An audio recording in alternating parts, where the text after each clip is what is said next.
Andre Taulani digugat balik. Erin tuntut tanah, saham rekening bank.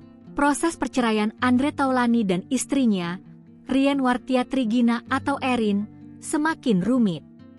Dalam sidang perceraian di Pengadilan Agama Tiga Raksa, Erin ternyata mengajukan gugatan balik yang mencakup harta bersama hingga nafkah. Kuasa hukum Andre, Fahmi Bahmid, menegaskan kliennya sejak awal hanya mengajukan gugatan cerai tanpa ada tuntutan lain. Namun, Erin justru menggugat balik dengan tuntutan yang cukup banyak. Fahmi menambahkan aset yang digugat Erin tidak sedikit, bahkan terdiri dari berbagai macam bentuk.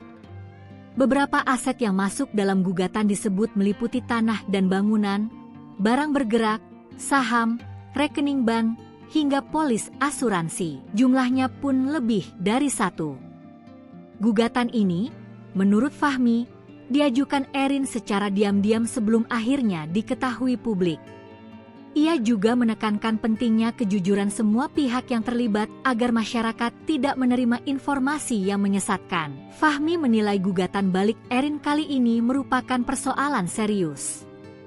Sejauh ini, pihak Erin belum memberikan keterangan mengenai kabar gugatan ini.